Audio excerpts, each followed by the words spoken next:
Hey guys, Kev here, and this is my micro boost blades Aero Mini or Aero Mini from Blade Chops. Big shout out to Blade Chops for making this happen. Really appreciate that. It's really cool. So I told the whole story in the unboxing. It is the video. I think it's titled Divo merch and other stuff, something like that. So check it out if you're interested. But basically, we had to chop this guy, and he did a sick job. Now, I want to just see if I can swap the bearings or fix the centering. So if you look at the centering, it's just over to here, and that's how it was. So it has nothing to do with blade chops. But I just want to see what we are getting into. Maybe the bearings, if I could swap them. Maybe that would help us out here. So we got a T6 and a T8. These are my favorite drivers right now. These are the Audacious Concepts V1 and V5. Always forget which is which. I think this one's the V5 and this is the V1. They are the most comfortable, useful drivers and the perfect set in my opinion, because you get a really good precision driver here with this one. And you get a good little one right here that has a little bit of torque and everything. It's just a good all-arounder. They both really are, but I like having multiple drivers, so it comes in handy. So we can swap these bearings out, looks like. We can go ahead and put our 5mm 1/16 skiffs in there if they'll ride, and we shall see. So let's grab them here. Should have a good set of them. There we go. I usually have a good amount. And let me grab a cloth. Looks like pretty cleaned up here. Oh, wait. No, we got some schmutz. Stop pin is pretty good looking, seems like. Detent track, everything looks pretty good.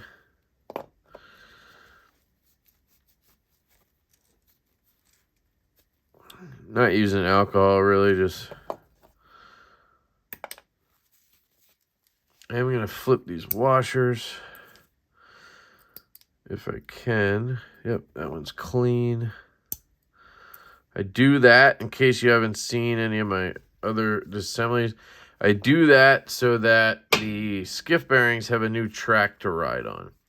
And we have a nice captive pivot here. We will go ahead and clean inside of it. Grab our alcohol, and I really just do this. Spray down the cloth. Get in here, clean some stuff a little bit. And we can let that dry. Always try to clean the lock face and lock tang and all that good stuff. And then I'll take this, I'll put the alcohol cloth on top of it. I'll take the T6 screwdriver, depending on the size of the barrel, and I'll kind of guide it into the barrel, and that'll help us clean out what's in there. We'll see what we get. And you can see there's a good amount of schmutz there. So that cleaned out. Set that down, and then we take our other screwdriver with the pivot screw. Put that here and clean that out.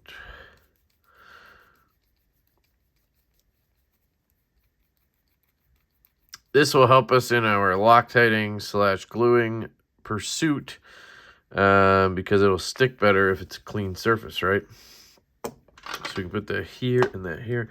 I actually had this made by Tinkerforce so that I could hold a driver and some oil.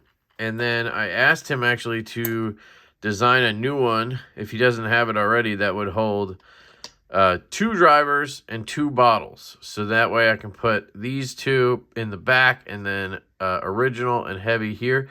But I don't know. Then I was thinking, well, where do I put the bits? Because I have this, but if I'm going to take the 2 drivers, I don't know what to do exactly. So I kind of wanted a wider one.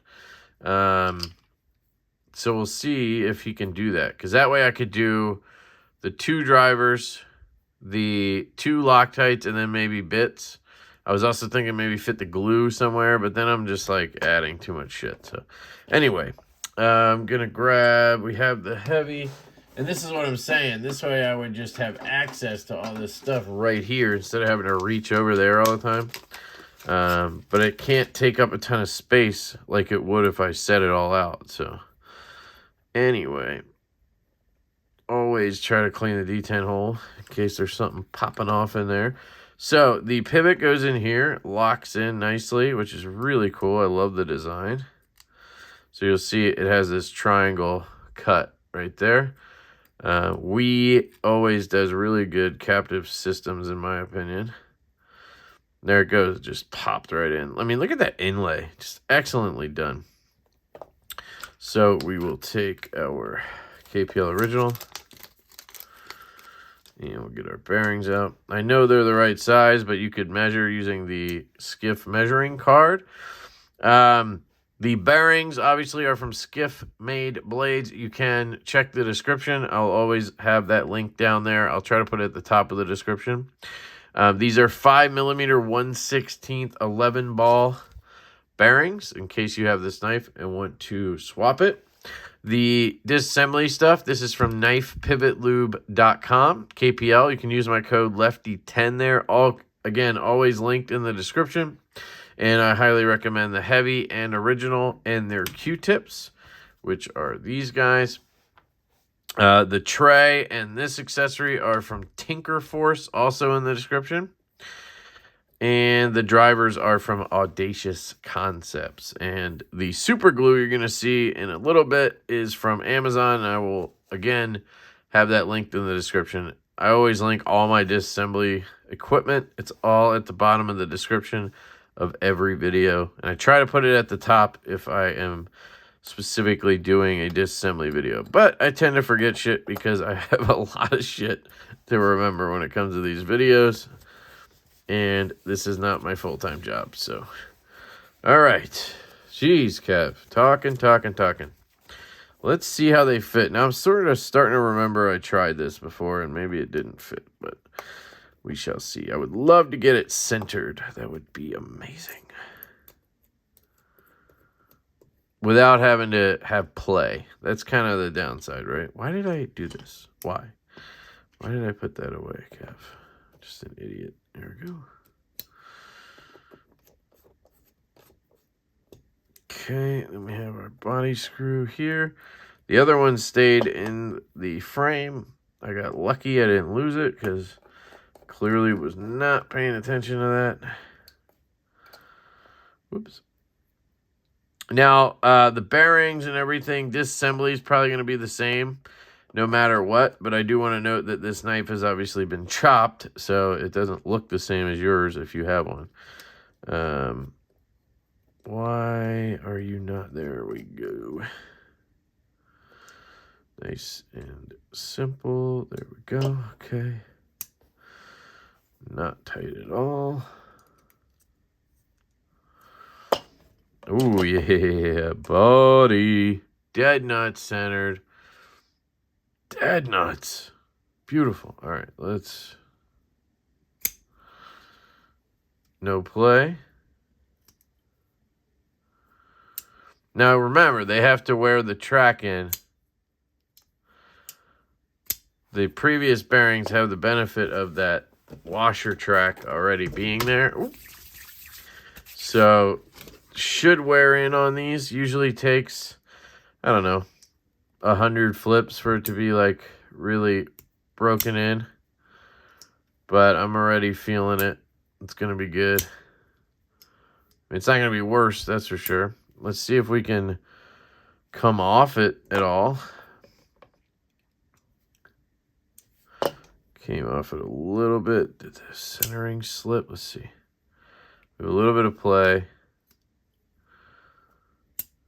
Okay, let's dial it back. Dial it back, centered. Ting. No play. I mean, it kind of drops, right? To there, and then...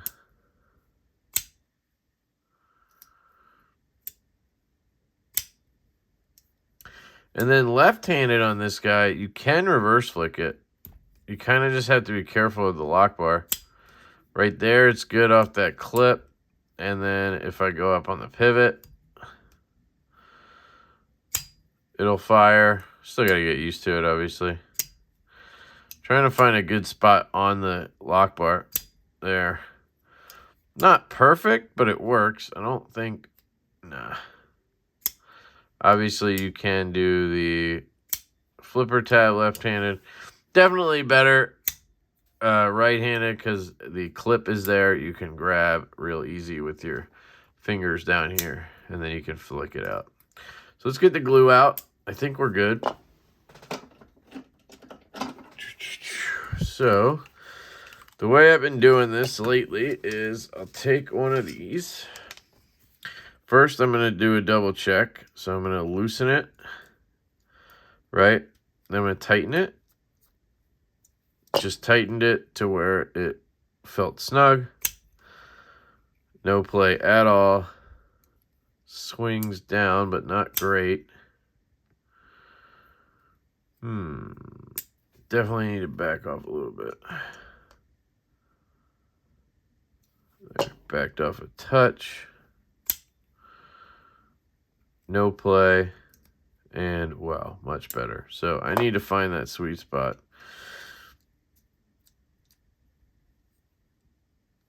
Okay, so it's centered, right? Yep. No play, maybe a little bit. Yeah, this is going to be hard.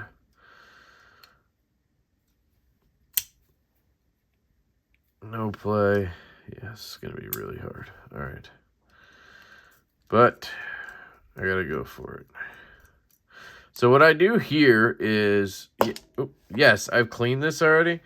But now I'll take a dry cloth just to make sure I didn't get any oil or anything weird in there. Clean that out. See, got something.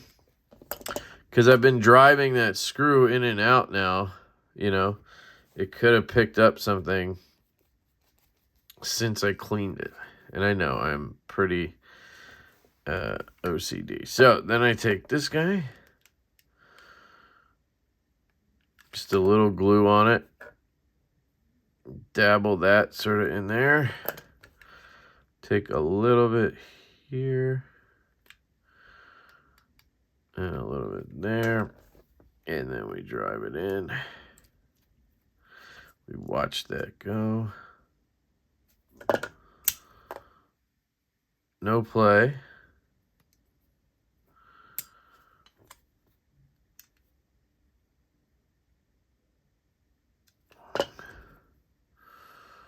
Still centered.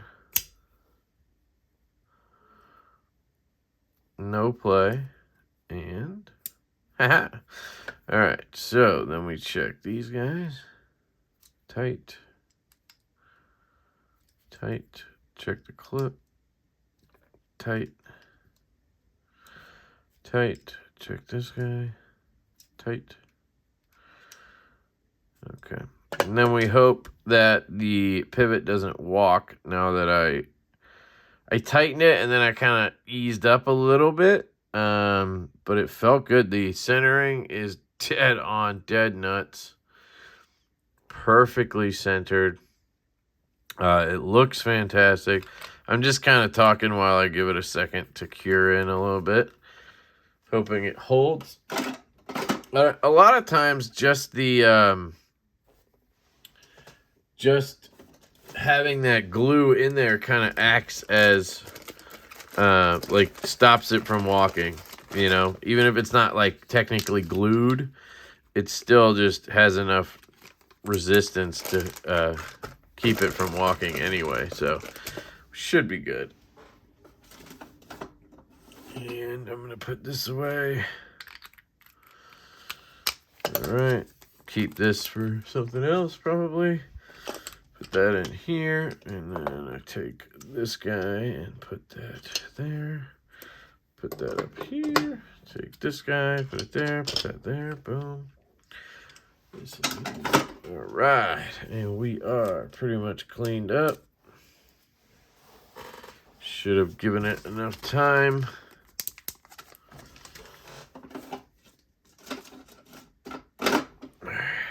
So let's see. Fires. Solid. Swings down.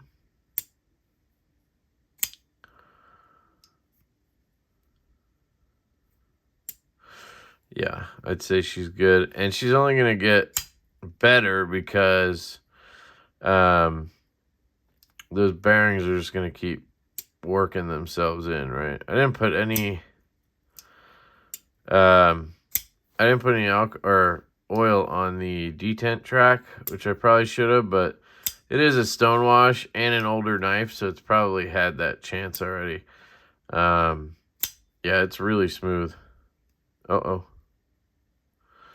Don't know if we're getting some movement there. Let me see. Oops.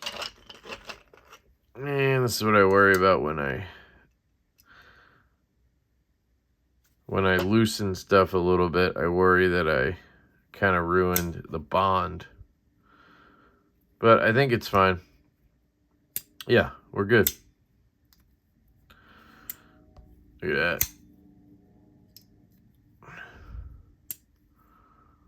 Definitely a small knife. Like, there's no way around that. But I just love the design. So, big shout out to Josh Worth for gifting this to me. Big shout out to Blade Chops for chopping it.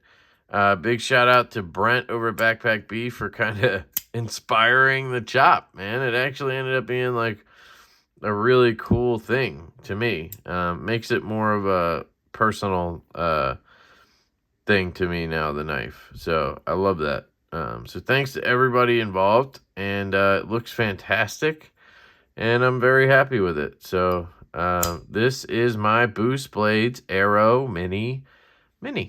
So love you guys. Hope you have an absolutely fantastic day, and I will catch you later.